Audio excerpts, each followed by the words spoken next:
¿Qué tal? Muy buenas noches a todos. Es un gusto que nos acompañen el día de hoy. Eh, Verdaderamente un placer para OnFocus Education tenerlos en este primer evento de muchos que vamos a tener para ustedes. Realmente OnFocus Education surge en respuesta y apoyo a estas actividades académicas que queremos compartir con ustedes. Y este día tenemos el videotaller Aspectos clave de intubación con videolaringoscopio OnFocus, que nos va a impartir el doctor José Antonio Cortés Lares. Pues sin preámbulo, quiero comentarles que el doctor José Antonio Cortés es médico anestesiólogo egresado del Instituto Mexicano de Seguro Social, cuenta con un posgrado en anestesia regional por parte del Instituto Nacional de Rehabilitación, realiza su segundo posgrado en algología en el Instituto Nacional de Cancerología y además es editor y jefe del área de anestesiología de la revista científica EMIVA News. Es instructor del programa de entrenamiento, evaluación y manejo integral de la vía aérea EMIVA desde hace 4 años. Antes de dejarles al doctor Cortés con ustedes, nada más quiero hacer algunas precisiones. Les invitamos a escribir sus preguntas en el área correspondiente, en la parte inferior de la plataforma hay un icono que es Q y A. Ahí pueden dejar las preguntas que vamos con mucho gusto a leer al final de la ponencia del doctor. Y si hay algún inconveniente de audio o algo que estén visualizando, en el chat, por favor, también los esperamos. Pues dejo con ustedes al doctor Antonio Cortés Lares con el videotaller Aspectos claves de la intubación en videolaringoscopio OnFocus. Adelante, doctor. Muchas gracias, Martín. Muchas gracias a todo el equipo de OnFocus por diseñar este tipo de programas que nos ayudan, que nos orientan, que nos dan la oportunidad de impartir un poquito más la educación médica continua y algunas de las habilidades que nosotros creemos que todo médico que se encarga de vía aérea debería poseer en algún punto de toda nuestra carrera intrahospitalaria. Va a ser necesario que lleguemos a desarrollar este tipo de habilidades. Entonces, este es uno de los medios por los cuales podemos llegar a este objetivo. Vamos a iniciar con este videotaller. Nuevamente agradezco la invitación para participar en estos proyectos para impulsar la educación médica continua, que es ahorita lo más importante para todo el personal médico que está en capacitación o que quiere superar ciertos límites que por el tiempo o por diferentes cuestiones se le impusieran. Algunos de los que ya han podido visualizar algunas de las charlas que he dado saben que tengo un patrón en el cual me gusta hablar siempre o iniciar las charlas con una frase. En esta ocasión me pareció adecuada, la leí hace un par de días, en los cuales dice más o menos así: cuando uno enseña, dos aprenden. Creo que esto es uno de los fundamentos principales para todo este tipo de proyectos, repito, de educación médica continua. Robin Halen fue el autor de esta frase. Les hago la invitación, si gustan revisar un poco de la historia de este personaje, pienso que lo van a encontrar sumamente interesante.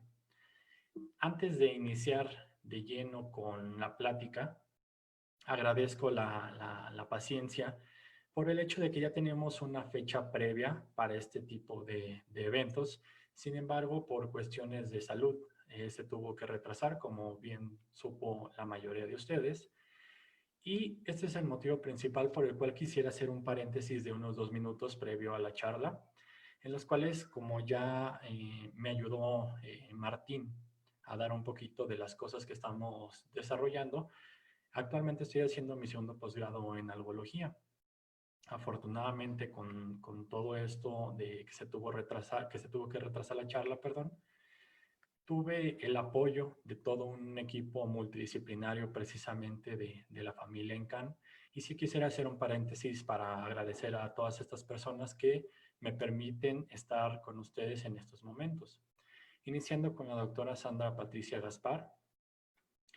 Obviamente el equipo de vía aérea al cual pertenezco ya desde hace bastante tiempo estuvieron al pendiente de mí. Ellos estuvieron desde que tuve el evento. Y una vez que pude llegar a un hospital, la familia de algología de dolor, encabezados por el doctor Ricardo Plancarte, y todos, realmente todos mis maestros que yo creo que en algún punto han de haber escuchado o visto sus ponencias, prácticamente son reconocidos a nivel Latinoamérica, la doctora Carolina Hernández, la doctora María del Rocío Guillén, la doctora Marcela Sámano, el doctor Ángel Juárez, el doctor Al Ismael, la doctora Nora Ramírez, todos estos personajes, ponentes, subespecialistas, forman parte de la clínica del dolor, las cuales estuvieron al pendiente en mí en todo momento, todos los días, hasta que pude recuperarme. Y también quisiera agradecer de manera muy importante a la doctora Liliana Moreno y a la doctora Sol Domínguez, que ellas forman parte del equipo de radiodiagnóstico por parte del INCAN. Y realmente a todos mis compañeros residentes de mayor jerarquía, los de igual jerarquía, todos ellos estuvieron al pendiente de mí. Ellos son el principal motivo por el cual puedo el día de hoy estar con ustedes. Pude afortunadamente recuperarme y sí quisiera agradecerles a cada uno de estos, tomando el tiempo de estos 2 minutitos de la presentación. Departamento de enfermería, departamento de laboratorio, departamento de, realmente todo el ámbito intrahospitalario estuvo sumamente al pendiente de mí, cosa que agradezco de sobremanera y quería aprovechar esta ocasión para agradecerles. Ahora sí, entremos de lleno a lo que nos compete en esta noche. El equipo OnFocus. OnFocus debemos de hacer el hincapié para, en cuanto al inicio de el nombre, hace referencia a mantenerse enfocado. Una importante acotación es de que este equipo lo podemos encontrar en parte de Latinoamérica con diferentes nombres. Aquí en México, OnFocus es el equipo o el nombre más distribuido. Y este fue presentado en el mercado realmente hace poco tiempo, hace realmente 3 años, en el Congreso Mexicano de Puerto Vallarta, en el estado de Jalisco. Para algunos compañeros, para algunos colegas que no forman parte de nacionalidad mexicana y son más de Latinoamérica, este obviamente es el país, nuestro país. Aquí un poquito más cercano el estado de Jalisco y ya más pegado a la costa es Puerto Vallarta, donde se presentó la primera vez este equipo y modificó muchos parámetros que algunos equipos no poseían. Entonces nos hizo un cambio de paradigma muy interesante que vamos a ir revisando poco a poco. Es importante recalcar que este equipo pues cuenta con las certificaciones adecuadas para su uso por parte de la FDA o la ISO 13485, lo pueden buscar en línea.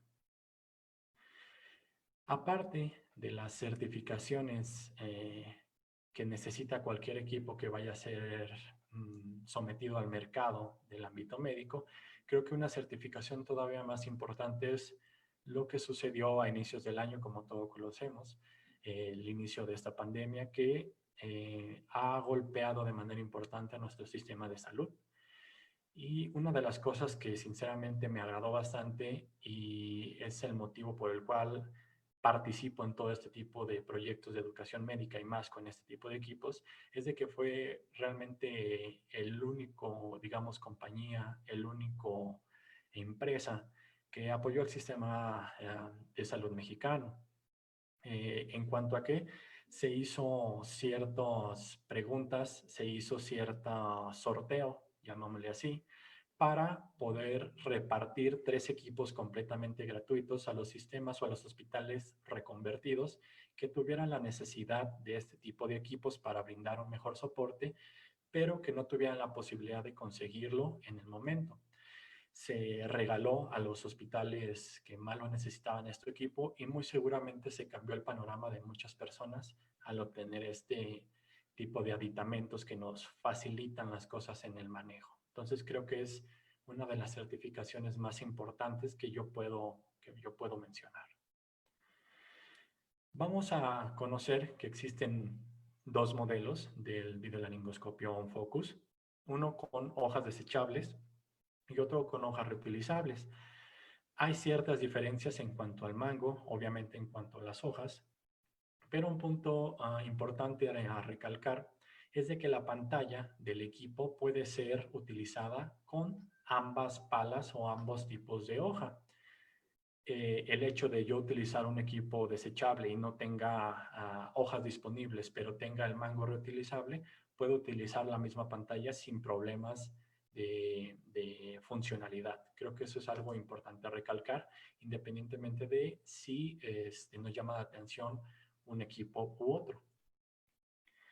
La información técnica es sumamente importante para lo que nos fijamos en los detalles de este tipo de equipos, en los cuales el peso es un factor o una variable a recalcar, debido a que no es lo mismo utilizar un equipo ligero o un equipo de mayor tamaño, uno que puede causarnos cierta incomodidad a la hora de utilizarlo.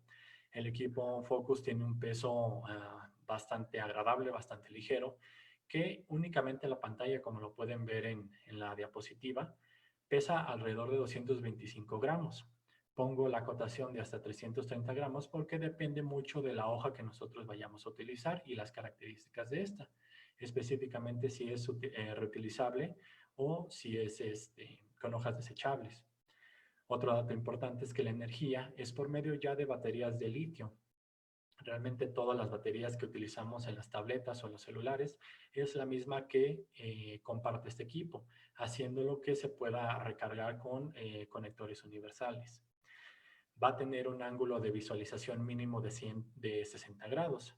Esto no puede sonar no tan impactante, pero si nosotros conocemos cuánto es el ángulo de visualización de un laringoscopio convencional, independientemente de la hoja que utilicemos, el máximo que podemos conseguir es alrededor de 10 a 15 grados. Entonces, este equipo nos va a proporcionar 4 a 5 veces más visualización que cualquier laringoscopia que podamos nosotros utilizar con cualquier hoja que nosotros le podamos conectar. Tiene la rotación de la pantalla en esta parte. La pantalla es lo que hace su rotación. El mango no tiene ningún tipo de giro. Y eso es un factor sumamente importante que no lo comparten muchos videolaringoscopios. Y esta rotación alcanza hasta 130 grados, que es sumamente importante. Vamos a ver este factor más adelante del por qué es relevante.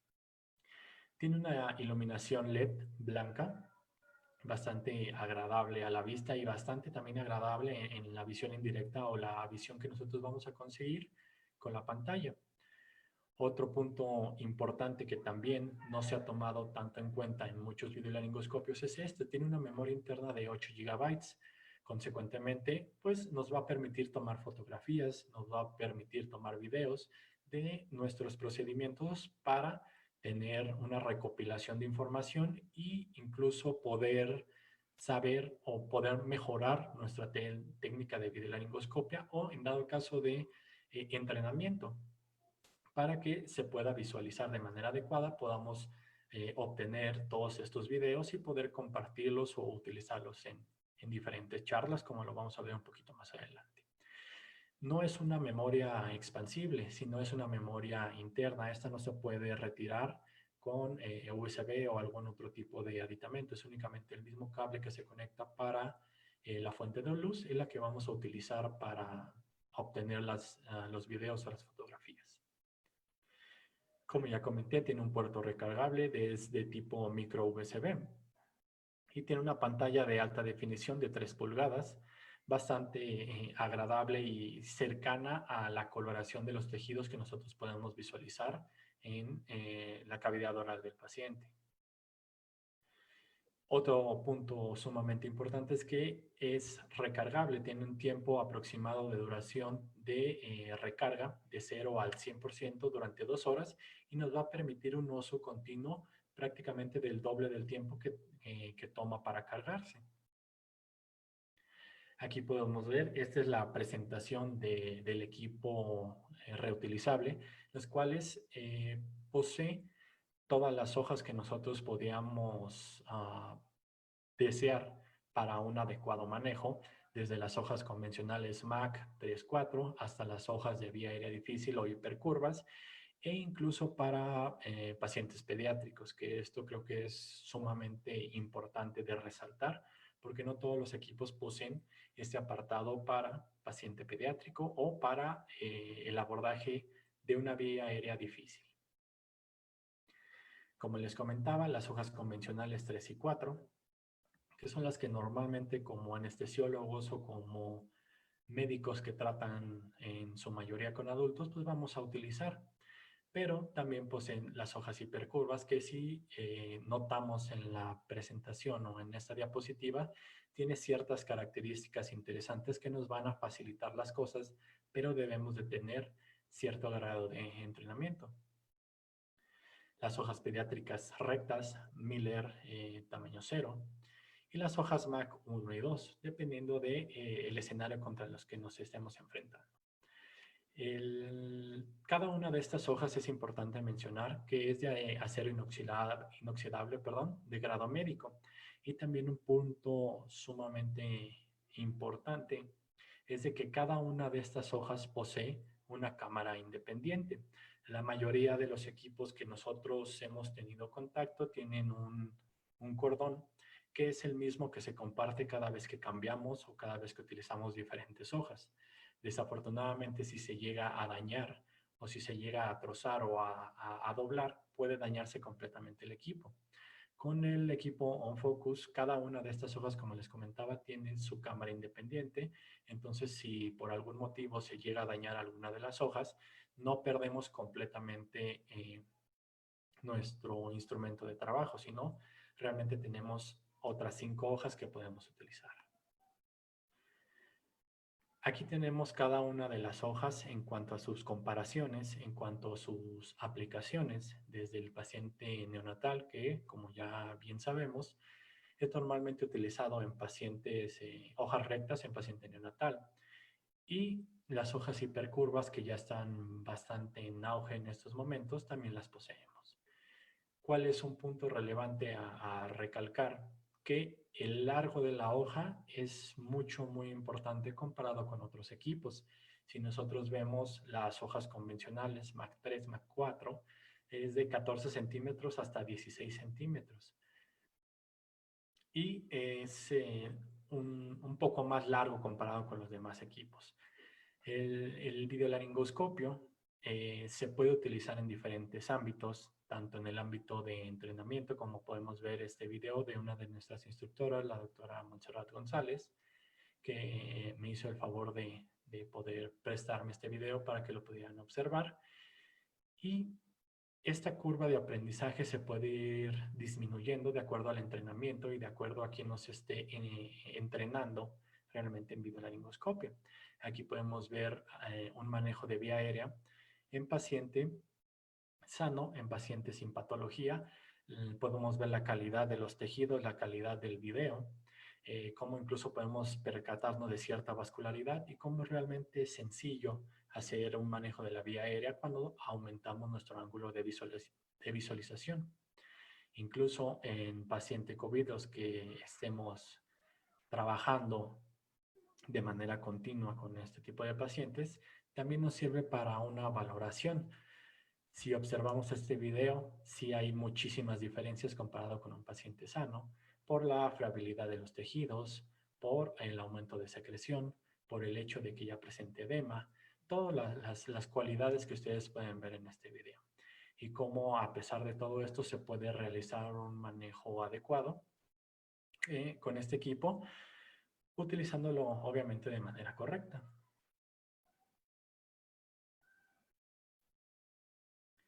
Uno de los detalles importantes o que más podríamos preguntar es el hecho del aseo.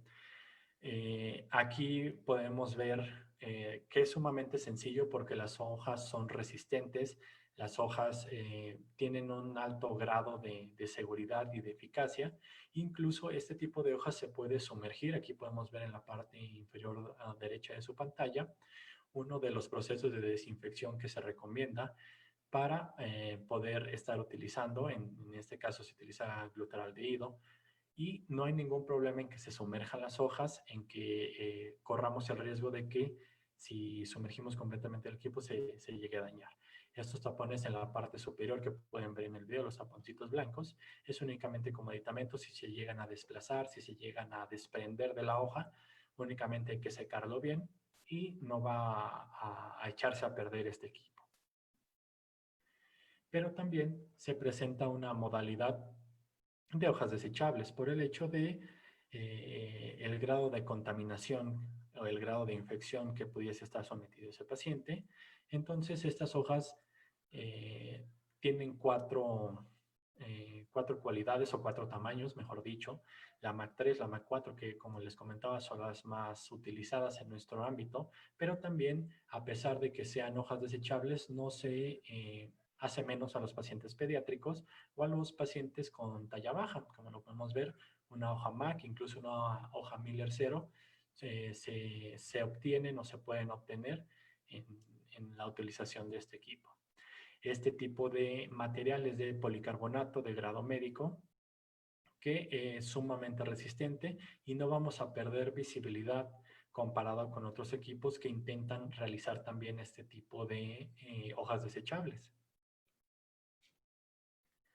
Este es uno de los datos que mencionaba hace un par de diapositivas, que comparado con hojas de otros dispositivos, la hoja de videolaringoscopio OnFocus es sumamente larga, que esto nos permite una mayor grado de maniobras para poder obtener visualización y no tener algún detalle en cuanto a una visión en túnel o una visión alejada y que nos cause problemas a la hora de intentar canular esa vía aérea. Con otros equipos, como lo pueden ver en la parte derecha, podemos obtener este tipo de inconvenientes si el paciente tiene una talla muy alta, si el paciente es europeo o si el paciente presenta algún grado de obesidad importante. Aquí vemos la pantalla, cómo se obtienen las imágenes y además de manera reciente, los estiletes han perdido un poco de campo frente a los videolaringoscopios por el hecho de una menor tasa de aprendizaje o de intentos para lograr una intubación al primer intento. Sin embargo, en vez de pelearnos o en vez de hacer estudios comparativos de qué es lo mejor, este tipo de aditamentos prefiere combinar estos estiletes para cierto número de pacientes en los cuales una hoja convencional no nos puede resultar tan útil. Entonces el estilete también, como lo pueden ver aquí en la pantalla, es totalmente compatible con la pantalla que ya poseemos a la hora de conseguir este equipo. Los estiletes son rígidos, ya los conocemos, es compatible con la pantalla, como lo mencioné, y son utilizados o su principal indicación van a ser para aperturas orales muy limitadas. Pacientes en los cuales debemos de hacer mínimos o nulos movimientos cervicales y con el videolaringoscopio, de acuerdo al grado de entrenamiento, sí podemos llegar a realizar cierto grado de angulación.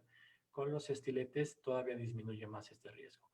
O en dado caso de que existan masas o tumoraciones en cierta parte de cavidad oral, puede funcionarnos de manera más eficaz este tipo de estiletes. Como les comentaba y como lo pueden ver en la pantalla, es completamente compatible con la pantalla del equipo original, ya sea uno o ya sea otro.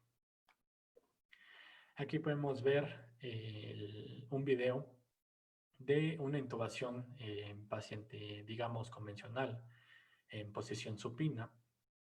Cómo es sumamente sencillo realizar este tipo de abordajes, porque es realmente lo que estamos más acostumbrados, paciente con una inducción convencional, en decúbito dorsal, en los cuales únicamente utilizando el equipo por línea media, se puede hacer una adecuada visualización e intubación en menos de 30 segundos sin mayor inconveniente. Aquí podemos ver la guía metálica con la cual se utiliza algunas de las veces y cómo es sumamente sencillo para hacer intubaciones. Obviamente esto es en un maniquí, es simulación, pero el objetivo de este tipo de videos es que vean la simpleza de este tipo de abordajes.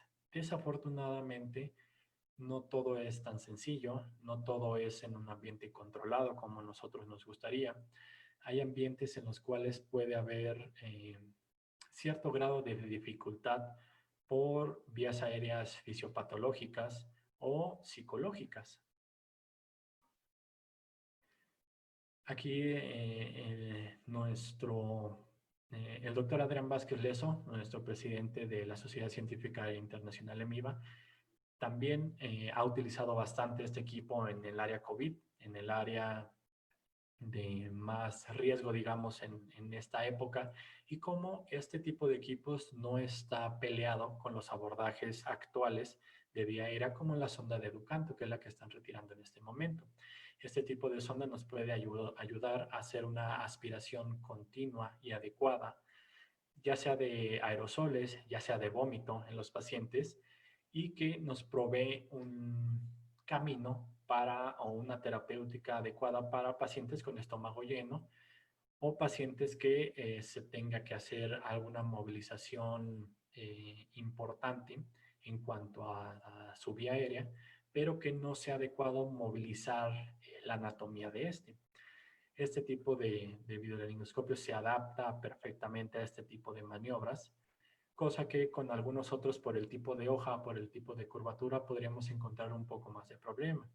Aquí pueden ver el paciente más crítico en el cual nos podemos enfrentar en estos momentos.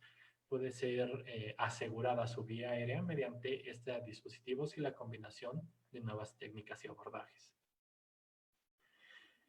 Pero, como algunos de ustedes ya habrán tenido que enfrentar, no todo es tan sencillo, no todo es lo convencional, sino tenemos posiciones especiales. Posiciones especiales hace referencia a colocación del paciente en diversas situaciones que lo amerita, como lo vamos a ver en las siguientes diapositivas, y que por dificultades tenemos que hacer un abordaje adaptándonos a la situación, adaptándonos a las cuestiones anatómicas, fisiológicas o fisiopatológicas o alguna compresión mecánica extrínseca.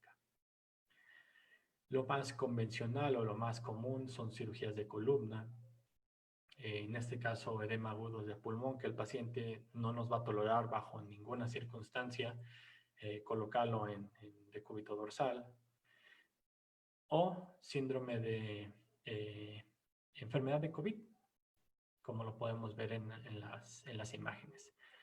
La información, hay que aclarar, de intubación en posiciones especiales es sumamente escasa. Y esto obviamente para los que también nos gusta un poco la investigación es de lo más normal, porque no podemos hacer estudios comparativos en pacientes reales, cambiándolos de posición para ver qué tanta eficacia hay en la intubación con diferentes equipos. Obviamente no es ético y esto se utiliza únicamente en situaciones de urgencia extrema. La mayoría de los reportes o de los estudios que no podemos nosotros encontrar en el ámbito científico son reportes de caso o estudios comparativos, pero con maniquíes o simulación. De las posiciones que más nos pueden, por así decirlo, por así llamarlo, asustar, es la posición en prono. Es una situación compleja que va a conllevar gran estrés en dado caso de que se llegue a complicar. Obviamente todo lo conocemos por la vulnerabilidad de la posición, por la vulnerabilidad de la colocación del tubo, la tracción de este, y una vez colocado el paciente en prono, pues es un difícil acceso.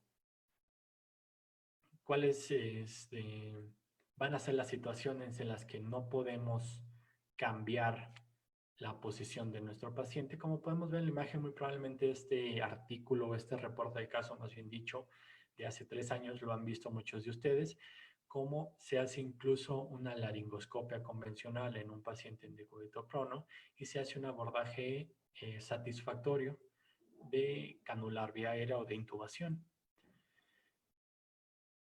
he escuchado bastantes veces que para qué un entrenamiento de este tipo o para qué someternos a estas situaciones que siempre que se hagan bien las cosas o siempre que se tengan los cuidados necesarios, no nos vamos a tener que enfrentar a estos escenarios.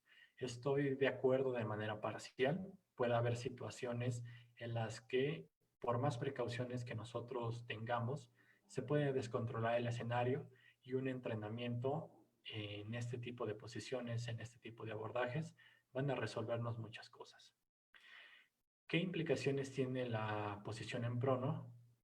Uno pensaría que es más difícil ventilar a un paciente por cualquier medio, ya sea dispositivos supraglóticos, ya sea por mascarilla facial o incluso intubación, pero de los reportes que hemos encontrado, podemos destacar que el desplazamiento de la lengua va a ser de manera importante por el puro hecho de la posición, por el puro hecho de la gravedad. La lengua va a tener un desplazamiento hacia adelante, cosa que va a mejorar la permeabilidad de la vía aérea, obviamente haciendo los movimientos adecuados. De manera un poquito ya más fisiológica va a mejorar nuestra capacidad residual funcional y el puro hecho de nosotros colocar a un paciente en esta posición, vamos a tener ciertas diferencias a nivel del sistema cardiovascular. De entre los más destacables va a ser una disminución del gasto cardíaco, una disminución del retorno venoso y consecuentemente una menor distensibilidad del ventrículo izquierdo. Todo esto se va a traducir como inestabilidad hemodinámica en dado caso de que nosotros no tengamos los puntos bien claros a la hora de hacer un abordaje de este tipo. Como les comentaba, muchos de mis maestros, muchos de los médicos con los que he trabajado me van a decir, estas situaciones son sumamente extrañas, no se van a presentar o no hay por qué hacer un abordaje en prono. Quisiera mostrarles estas fotos que igual son reportes de casos, son en pacientes reales y en las cuales les pregunto si ustedes se atreverían a movilizar al paciente que están viendo en pantalla, sabiendo físicamente cómo está y sabiendo por medio de estudios de imagen hasta dónde puede estar esa lesión de objeto. Realmente valdría la pena movilizarlo para hacer una buena intubación con el riesgo de un daño medular. O el siguiente reporte, exactamente igual, un objeto punzocortante que puede llegar a médula, que está exactamente a nivel dorsal, en los cuales sacarlo y poner al paciente en una posición correcta, no sé si sea la mejor idea.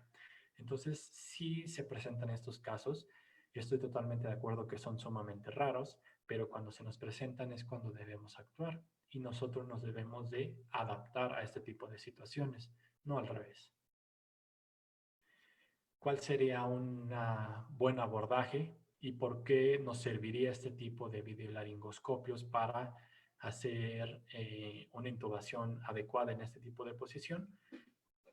Como lo pueden ver en el video, es sumamente sencillo armar este videolaringoscopio, encenderlo y por medio de una técnica adecuada, ayudándonos obviamente de otros especialistas en este escenario, cómo podemos visualizar correctamente las estructuras de la vía aérea y cómo se puede hacer realmente una intubación a pesar de enfrentarnos a este tipo de posición de manera adecuada, ya sea con la guía metálica convencional, como lo pueden ver en el video, ya sea con un buggy, ya sea con diferentes aditamentos que ustedes conocen perfectamente y cómo se puede realizar intubaciones adecuadas, teniendo todos los puntos claros en cuanto a la hemodinámica que acabamos de comentar.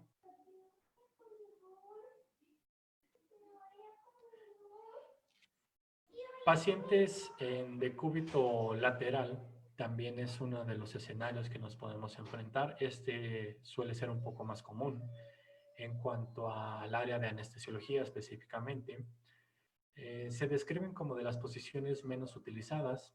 Normalmente podemos hacer uso de esta posición en paciente con regurgitación para hacer una limitación en cuanto a la vía aérea inferior. El paciente hacemos una inducción convencional el paciente regurgita, lo primero que hacemos es empezar a aspirar para que no se contamine la vía aérea inferior, pero también hacemos una ligera rotación de la cabeza para poder limitar también este tipo de contaminación. Si nos vamos a las descripciones o al ámbito científico, este tipo de posición nos va a disminuir en cierto grado la resistencia en cuanto a la vía aérea superior. Va a haber una disminución en cuanto a los periodos de desaturación, pero obviamente esto es variable, depende del escenario clínico, depende de por qué entró el paciente, si tiene alguna lesión pulmonar, alguna neumonía, derrame, pues obviamente va a tener otro tipo de alteraciones y no se van a presentar este tipo de descripciones. Pero en un ámbito, en un paciente con cirugía de cadera, que es lo más común, en los cuales queda un bloqueo parcial o tienen dificultades técnicas con la cirugía y esta se prolonga, al no dejar un catéter o al disfuncionar este catéter, pues tenemos que hacer un abordaje en cuanto a vía aérea. También este tipo de posición va a tener una tendencia a despejar la visión al tener obviamente la lengua de manera lateral. Teóricamente puede disminuir el riesgo de broncoaspiración por la misma gravedad, como ya lo comentamos. Este estudio de hace 4 años hicieron una comparación de las técnicas, una comparación de los abordajes, hicieron un cuestionamiento a los profesionales que participaron para saber si habían hecho alguna intubación lateral previa, hace cuánto tiempo lo hicieron y qué tan seguros se sintieron durante este tipo de abordaje.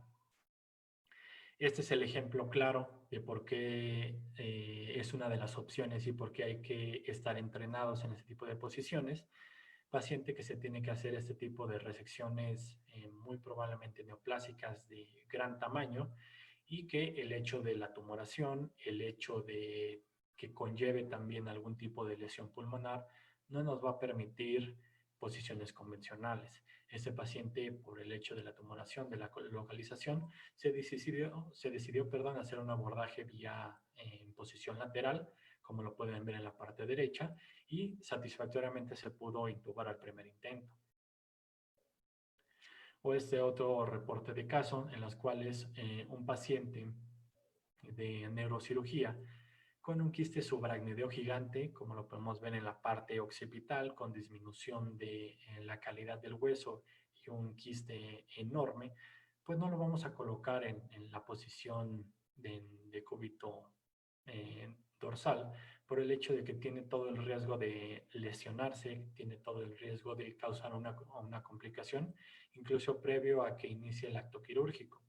Entonces, una posición lateral en este tipo de escenarios nos puede ayudar bastantes para quitar variables o impactos psicológicos cuando nosotros intentamos asegurar esa vía aérea del paciente. En posición lateral también nos va a beneficiar este tipo de aditamentos que posee un focus, como lo pueden ver en el video, ya sea con la guía convencional metálica o como les comentaba previamente con un buggy se pueden hacer este tipo de abordajes. Puede variar la posición que nosotros tomemos, ya sea como lo pueden ver en el video o realmente poniendo nuestro cuerpo hacia la cabeza del paciente. Realmente depende mucho del escenario, pero como las intubaciones se pueden realizar, se puede hacer una buena valoración, se puede aumentar el grado de éxito si poseemos este tipo de equipos y también un entrenamiento adecuado. No tarda mucho, es únicamente la incomodidad o el miedo de este tipo de posiciones que no estamos acostumbrados, pero realmente puede ser bastante satisfactorio hacer un abordaje de este tipo. Otro tipo de abordaje que deberíamos utilizar un poco más en el ámbito intrahospitalario, que se conoce un poco más en el ámbito prehospitalario, es el abordaje face-to-face o cara a cara. Es una alternativa adecuada para pacientes que no van a tolerar bajo ninguna circunstancia el decúbito dorsal o el decúbito lateral. Obviamente es un acceso limitado, o así se describe. El puro hecho de nosotros tener a un paciente sentado en ciertas posiciones, ¿cuál es el ejemplo más claro? las cirugías de hombro, ya sean abiertas, ya sea por medio de artroscopía, la famosísima silla de playa, va a tener las limitantes fisiológicas que nosotros ya conocemos. El principal riesgo de hipotensión o de bradicardio o de colapso cardiovascular, pues van a estar latentes. Esto se conoce por una disminución de los efectos de los vasoreceptores, y el puro hecho de nosotros colocar a un paciente en esta posición de entrada va a disminuir la perfusión cerebral hasta en un 15%. Esto puede aumentar o tener un poco más de impacto en pacientes adultos mayores, en pacientes que ya tengan cierto grado de esclerosis, pacientes que tengan alguna lesión previa a nivel cerebral y que aparte no se haga un buen manejo de la hemodinamia previo a la intubación, pues prácticamente estamos condenando al paciente a que tenga alguna complicación postquirúrgica más allá de la cirugía a la que fue sometido. Como les comentaba, antecedentes de isquemia cerebral o cualquier tipo de antecedente que disminuya el flujo a nivel cerebral, aunado a esta posición, aunado a un abordaje sin considerar estas variables, pues puede resultar bastante complicado. Esto se va a dar principalmente por estasis venosa, como ya les comentaba. La tríada va a ser bradicardia, hipotensión, apnea. Lo primero que nos dicen en los primeros meses de la residencia de anestesiología, y francamente va a ser una desregulación simpática parasimpática que, a fin y al cabo, para hacerlo más sencillo, el paciente puede caer en paro cardiorrespiratorio únicamente al colocarlo en esta posición. Aquí tenemos otro estudio en los cuales se hace una descripción demográfica de los abordajes, obviamente, bueno, no obviamente, sino por medio de simulación, en los cuales se sometieron a diferentes áreas intrahospitalarias a hacer un abordaje face to face con diferentes videolaringoscopios, y aquí podemos ver la tasa de éxito que obtuvieron, haciendo que el primer intento tenga los resultados más bajos de tasa de éxito al primer intento, comparado ya con un cuarto intento. Independientemente de videolaringoscopio, la mayoría de estos arriba de un 85%. Esto nos hace reflexionar acerca del entrenamiento adecuado en estas posiciones para poder obtener un mejor grado de satisfacción de manejo de la vía aérea. Entonces, no, como les comentaba, no va a ser tan común tener este tipo de pacientes, pero se nos pueden presentar, como lo vemos aquí en la imagen. Otro reporte de caso de hace 2 años en los cuales deformaciones sumamente importantes de la columna vertebral que nos van a condicionar alteraciones hemodinámicas, alteraciones pulmonares, pacientes que no van a tolerar que los retiremos del oxígeno suplementario que muy probablemente estén acostumbrados, y que aparte de que nosotros les quitemos el oxígeno, le intentemos cambiar de posición, pues prácticamente estamos haciendo el camino hacia un fracaso. Este abordaje se hizo por medio de face to face con otro tipo de instrumentos, pero satisfactoriamente se pudo asegurar esa vía aérea en este paciente. Nuevamente, el abordaje face to face o cara a cara no está peleado con este tipo de videolaringoscopios, y como ya habrán podido visualizar, el hecho de la rotación de la pantalla es de las cosas más importantes, porque nos va a permitir una mayor ergonomía, entre comillas, por el hecho de estas posiciones, pues nos van a hacer lo más adecuado, pero sí nos van a permitir facilidades a la hora de hacer ciertos manejos, como lo estamos viendo, y el hecho de poder yo rotar la pantalla para poder visualizar mejor sin tener inconvenientes, pues es una ventaja de los equipos como OnFocus, que van a permitir esta movilización con bastante grado de su pantalla. Estos abordajes se pueden hacer sin mayor problema, y asegurando o limitando el impacto que pueda tener en la hemodinamia de los pacientes. Entonces, este tipo de posiciones especiales, vuelvo a comentarles, no es lo más frecuente, realmente son muy bajas, pero cuando se nos presentan, nomás tenemos una oportunidad para poder resolverlo de manera satisfactoria. Hay que predicar Con el ejemplo, ciertos de los programas con los que trabajamos por parte de la Sociedad Científica Internacional y del programa educativo EMIVA, pues realmente hacemos hincapié en este tipo de aspectos, como lo pueden ver en las diferentes fotografías, cosa que muchas veces se presume pero no se llega a realizar o no se llega a hacer un entrenamiento adecuado. Nosotros intentamos ser congruentes lo que decimos con lo que hacemos, con lo que intentamos transmitir. Este tipo de programas hacen que pensemos fuera de la caja, como comúnmente se dice, y que ampliemos el panorama, ampliemos nuestros abordajes para poder proveer mayor seguridad tanto propia como a los pacientes. ¿Cuáles van a ser las conclusiones de esta pequeña charla? Como bien pudieron observar, el conocimiento de nuestros equipos, sus características, las cualidades, los límites que también puedan tener, pues es sumamente básico. Si nosotros compramos cualquier dispositivo porque es el último modelo, porque es el que a mí me gustó, es por el que yo tengo acceso, y no, realmente no lo conocemos, no indagamos en cuáles son sus particularidades, vamos a tener cierto conflicto a la hora de utilizarlo en escenarios críticos. Siempre les comento que los 3 pilares fundamentales para una correcta toma de decisión va a ser la experiencia, la habilidad y el conocimiento. Quisiera despedirme con esta frase que creo bastante acorde a esta plática, en los cuales el doctor George Kovac, que es uno de los principales ponentes en todo este tipo de abordajes y que ha tenido bastante curiosidad en la investigación en este ámbito, él comenta que un experto en vía aérea no es aquel que intuba más, no es aquel que tiene más experiencia o no es el que más realiza abordajes. Un experto en vía aérea es aquel que toma las mejores decisiones en escenarios complicados o en condiciones fuera de la práctica habitual, como todos los escenarios que acabamos de ver, como todos los reportes que de manera superficial pudimos observar. Esto es lo que va a marcar realmente un límite, un parámetro, una diferencia con los abordajes y con nuestros demás colegas. Si nosotros nos entrenamos en este tipo de escenarios adversos, cuando se presente el paciente complicado, aunque sea uno solo de los pacientes, amerita que nosotros tengamos un entrenamiento adecuado en este tipo de posiciones.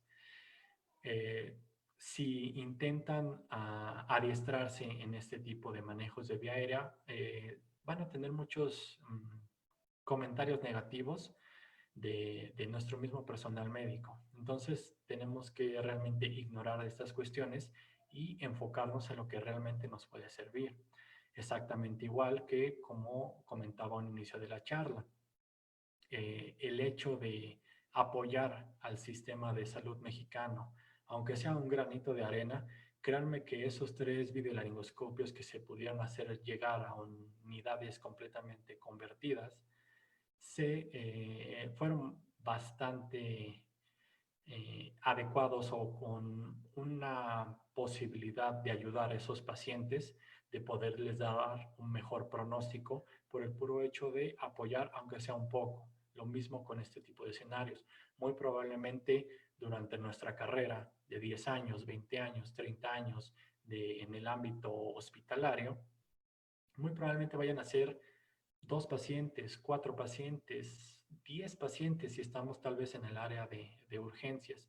Pero créanme que esos 10 pacientes van a tener un mejor pronóstico con su entrenamiento comparado con alguien que no lo va a tener y no tiene estos puntos claros. Muchas gracias.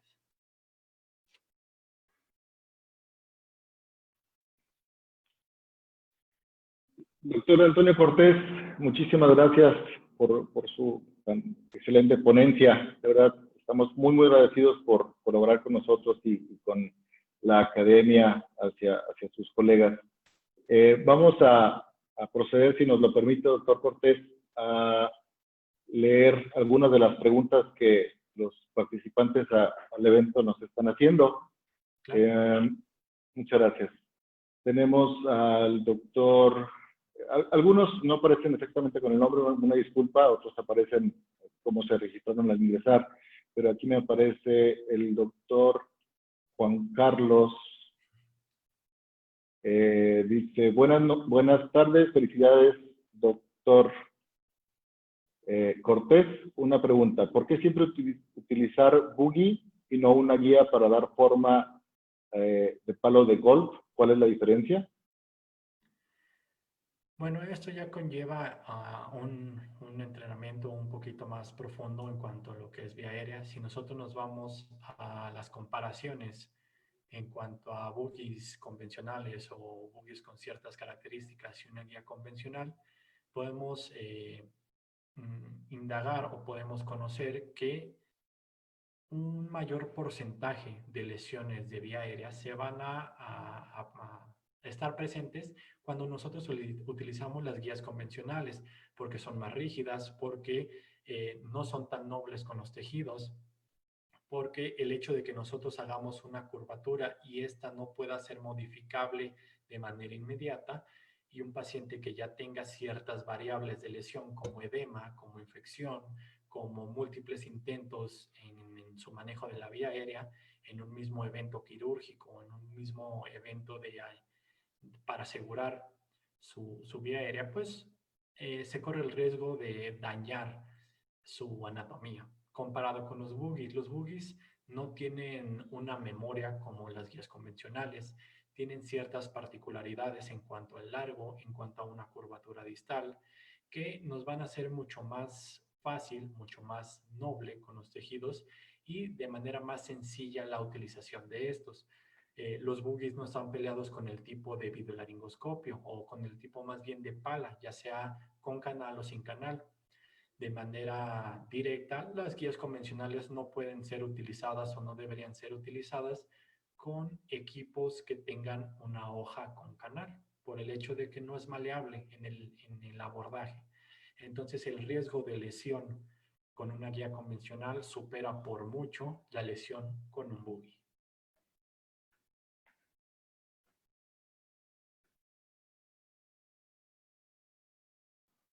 Muchas gracias, doctor. Continuando con las preguntas.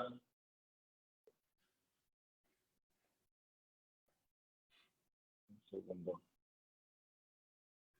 El doctor José Luis Mandujano hace un comentario. Doctor, hoy en día, al menos en los hospitales públicos, con pacientes COVID-19 se está trabajando el sistema de protección en la cabeza del paciente o de la camilla hacia arriba. Debe ser mínimo 70 centímetros. Yo tomé el curso y si es un poco complicado y el equipo de protección personal, mi pregunta es, ¿cómo lo abordamos al paciente con el sistema Unfocus en esta contingencia? De antemano, mil gracias por su amable participación, de sus conocimientos y en el personal me agrada el equipo Unfocus. Muchas gracias por la pregunta. Sí, desafortunadamente esta pandemia nos ha hecho darnos cuenta de muchas variables que normalmente no estaban presentes cuando hacíamos en un manejo de vía aérea. Realmente un paciente COVID positivo conlleva todos los factores para hacer una vía aérea difícil. Desde el aspecto puede ser anatómico, desde el aspecto fisiopatológico y lo que más nos ha impactado, ustedes lo deben de conocer, el hecho del factor psicológico. El factor psicológico pienso que es de los más importantes o el más importante porque realmente no llevábamos un entrenamiento de este estilo. E incluso ahorita que todavía estamos digamos, en picos de contagio importantes o elevados, seguimos sin tener un entrenamiento. Los hospitales únicamente proveen el equipo de protección personal, pero no un entrenamiento de todos estos tipos de variables que nos pueden hacer fallar en un abordaje correcto de vía aérea. Los pacientes, los que hemos tenido oportunidad de darles un manejo, sabemos que son sumamente vulnerables en el aspecto hemodinámico, en el aspecto de posiciones, como bien lo comentaba. Entonces sí, muy probablemente o la mayoría de estos tengan que ser realizado su abordaje de vía aérea en cierta posición sedente, en cierta posición face to face, que es lo que se recomendaría en primera utilizar completamente el equipo de protección personal. Yo creo que este es el factor más importante. No utilizar aditamentos que nos puedan estorbar, que nos impidan la movilización correcta, que nos puedan quitar tiempo para hacer ese abordaje. Y se pueden hacer las intubaciones frente a frente o face to face con este tipo de equipos en dado caso de que no podamos movilizar al paciente en cuanto a cuestiones de camilla o en cuanto a un lugar adecuado por el hecho del número de pacientes. Se puede realizar este equipo, pero vuelvo a ser el punto importante. Mientras tengamos nosotros nuestro equipo de protección personal completo y adecuado, es el factor que más nos va a quitar estrés. Obviamente no estamos acostumbrados a la visualización, al peso, al no poder respirar correctamente, pero mientras nosotros tengamos el equipo completo, nos va a dar cierta tranquilidad el hecho de hacer este tipo de maniobras, como su nombre lo dice, cara a cara, que es lo recomendable. El paciente sentado, nosotros ponemos ciertos escalones por detrás de este para obtener una mayor altura y con este equipo OnFocus que nos permite cierta movilización de la pantalla, ajustarlo para nosotros poder hacer un abordaje adecuado sin estar haciendo posiciones todavía que nos van a afectar más la ergonomía. Entonces, se pueden hacer face to face o se puede hacer intubaciones convencionales desde la parte posterior del paciente, pero nosotros obteniendo una mayor altura y teniendo un equipo que nos permita ese rango de movimiento de su pantalla para no tener que hacer posiciones extrañas o incluso perder el equilibrio. Muchas gracias, doctor. Hay varios comentarios que quisiera aprovechar porque le felicitan muchísimo, doctor. Información muy clara y concreta. Felicidades, doctor Cortés. Excelente plática, muy ilustrativa. Y como eso se repiten muchos. Muchas gracias, doctor Cortés. Gracias, gracias. Hay una pregunta, dos preguntas de hecho que un poquito pudiéramos unirlas porque pueden abordarse de manera similar. Dice, ¿qué ventaja le ves este laringoscopio sobre King Vision? Felicidades por la charla. Y comparando con el Magrat, ¿qué opinas? Creo que son prácticamente iguales. Son dos preguntas, pero a lo mejor podríamos abordarlas juntos, señor Cortés. Sí, claro. Bueno, abordando la primera parte, digamos, de la pregunta, son muy diferentes el equipo King Vision y el equipo OnFocus. Empezando porque el equipo King Vision normalmente lo vamos a conseguir con canal. Y aparte, el tipo de pala que vamos a obtener de un equipo comparado con otro es sumamente diferente. Digamos que el equipo King Vision es una pala recta, un poco más corta, que normalmente lo vamos a utilizar con canal y esto conlleva que necesitemos una apertura oral un poco más amplia con estos equipos que poseen un canal para el tubo orotraqueal o endotraqueal, comparado con los equipos que no tienen canal. Teóricamente se dice que la mayoría de los equipos que poseen un canal se necesita alrededor de 18 milímetros de apertura oral para poder utilizarlos de manera correcta. Comparado con equipos tipo OnFocus, se disminuye hasta 13-14 milímetros, que no sonará de manera impactante, pero cuando tenemos pacientes con lesiones mandibulares, lesiones en lengua, aperturas orales muy limitadas, créanme que sí hace la diferencia. Segundo parámetro, la pantalla. La pantalla del King Vision en lo personal a mí me agrada bastante, pero no tiene movilidad. Entonces, en posiciones especiales puede ser un poquito más complejo, específicamente la posición en prono, para obtener una visualización adecuada. El puro hecho de la pala con canal puede ayudarnos a dar una mayor estabilidad, pero no nos permite una mejor visualización como lo vimos en los videos. La pantalla rotatoria es una bendición, es una gran ventaja de este tipo de equipos. Y tercero, yo creo que el parámetro de educación médica es importante porque el equipo King Vision no nos permite tomar fotografías y no nos permite tomar videos comparado con equipo tipo Focus, si nos permite, incluso lo podemos descargar del mismo equipo y poder hacer un análisis un poquito más adecuado de los abordajes, de los errores, de las curvas de aprendizaje de los compañeros o los colegas para disminuir lo que se utilicen de mejor manera. En cuanto a la comparación con el equipo Magrath, ambos también son muy buenos equipos. El equipo de Magrath tiene ciertas particularidades que lo hacen excelente en cuanto al peso, en cuanto a la forma de su hoja y de su mango, que realmente es única entre los videolaringoscopios, al ser un poco más, digamos, en forma de C. No conllevan este tipo de mango recto y pala curva, sino es en forma de C, que esto nos ayuda a disminuir un poco la curva de aprendizaje, es un poco más sencillo de utilizar y aparte el equipo completo de Magrath es contra agua, no literalmente para sumergirlo en agua, pero sí en escenarios adversos como en situaciones prehospitalarias, que esté lloviendo o que tengamos alguna situación de esa índole, tolera el agua el equipo, desde la pantalla hasta realmente el mango y lo demás. ¿Cuál es una de las desventajas? Que el equipo Magrath no tiene tanto rango de movilidad en cuanto a su pantalla comparado con un Focus, es más limitado. La pantalla del OnFocus es más amplia y es de manera horizontal la visión que nosotros obtenemos, comparado con un equipo Magrath que es la visualización un poquito más vertical, o sea, nos aumenta el rango de visualización de arriba para abajo, no de manera lateral.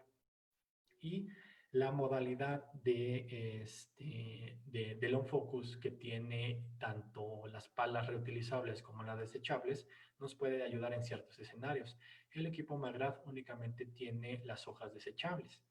Los dos son muy buenos equipos, los dos los hemos utilizado infinidad de veces, pero ciertas particularidades sí hay que denotar como las características que mencioné, porque pueden hacer la diferencia en algún escenario, ya sea a favor de un equipo o a favor de otro.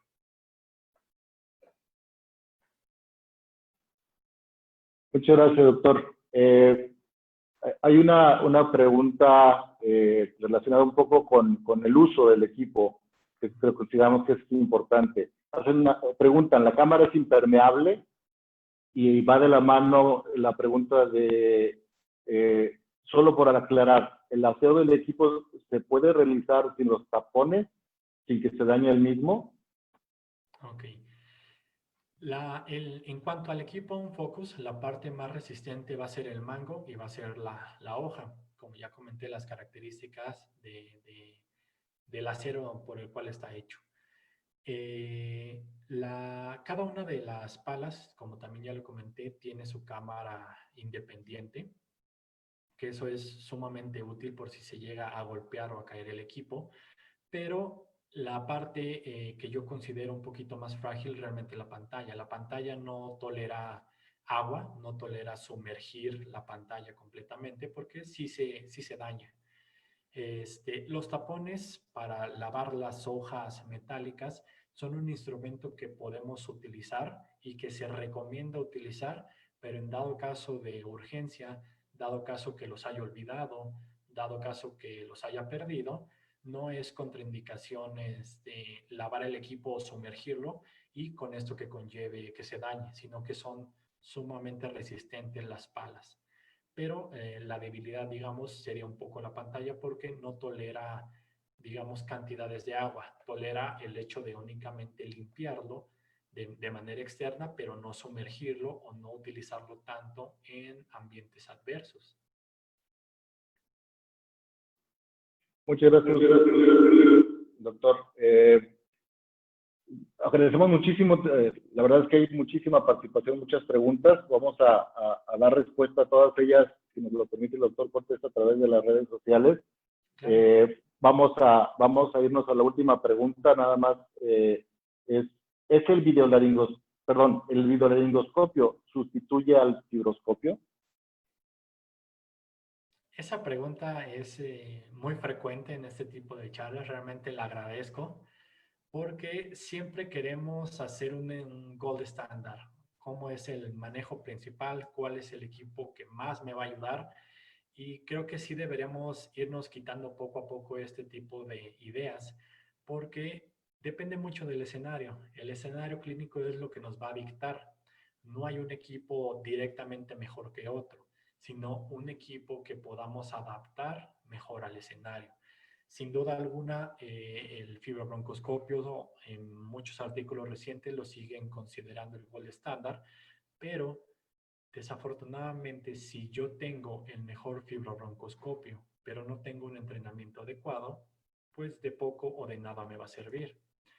Lo mismo ocurre con los videolaringoscopios. Si yo tengo el mejor videolaringoscopio del mercado, el más costoso, el mejor chip de procesamiento y todas estas características, pero realmente no lo sé usar, no sé todas estas particularidades de cada uno, el resultado va a ser igual.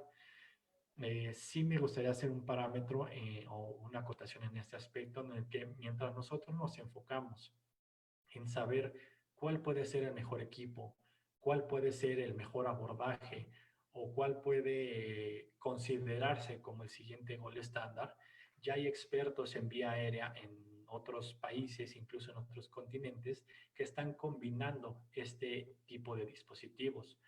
De manera general, tuve la oportunidad de poder publicar un caso de lesión de vía aérea con uso de un videolaringoscopio, lo pueden buscar en internet. En la pequeña revisión que realizamos, el hecho de una lesión en vía aérea con un laringoscopio convencional, ya sea independientemente de la hoja, curva, recta, independientemente de esto, el grado o el porcentaje más bien de lesión es de 0.015%. O sea, es sumamente bajo. Para nosotros, lesionar una vía aérea con un laringoscopio, tuvimos que hacer una mala maniobra. El paciente debió tener variables que lo predispusieran a este tipo de lesión, como infección, como sangrado, como impacto por bala, no sé, diferentes variables, y hacer una mala maniobra.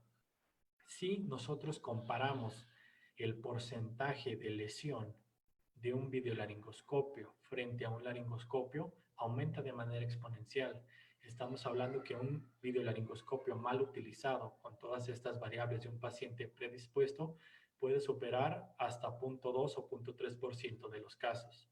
Vuelvo a decir, no suena tan impresionante, pero si yo comparo un laringoscopio convencional de 0.015% de lesión comparado con un videolaringoscopio de 0.3%, realmente es abismal la diferencia. Entonces, en ciertos casos se utilizan los videolaringoscopios para realizar una valoración de la cavidad oral, mientras un segundo operador utiliza el fibrobroncoscopio para cuidar los ángulos ciegos y disminuir todavía más este tipo de lesiones. Entonces, en vez de enfocarnos cuál podría ser el nuevo gol estándar, hagamos el intento de utilizar el fibrobroncoscopio junto con un videolaringoscopio y veamos los resultados o los beneficios que nosotros podemos obtener. Sería sumamente interesante.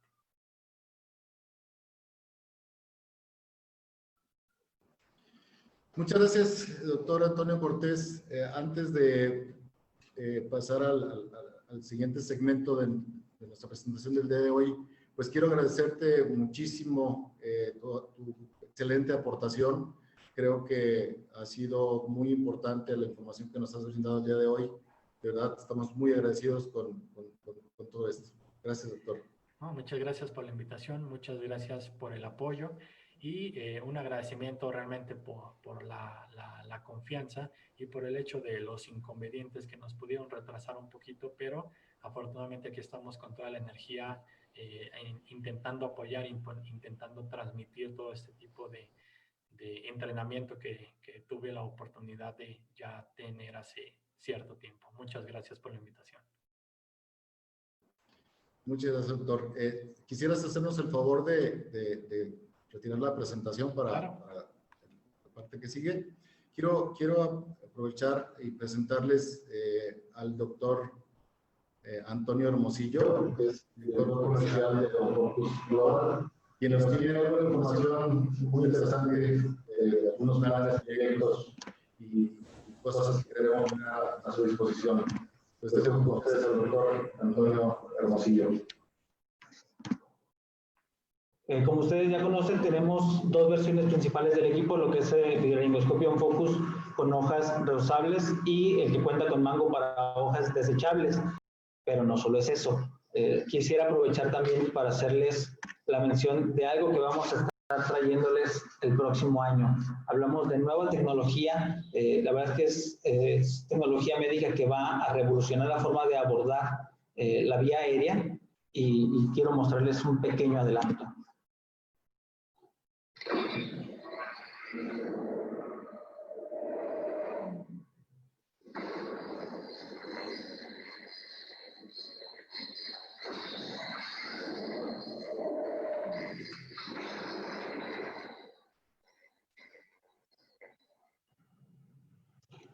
Realmente no es mucho lo que podemos mostrarles hasta este momento, pero por favor estén pendientes de nuestras redes sociales.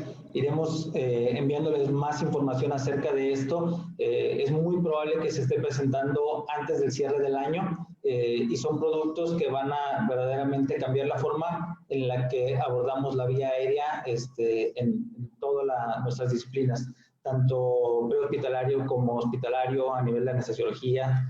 Todas las especialidades serán beneficiadas y será algo sumamente interesante y revolucionario.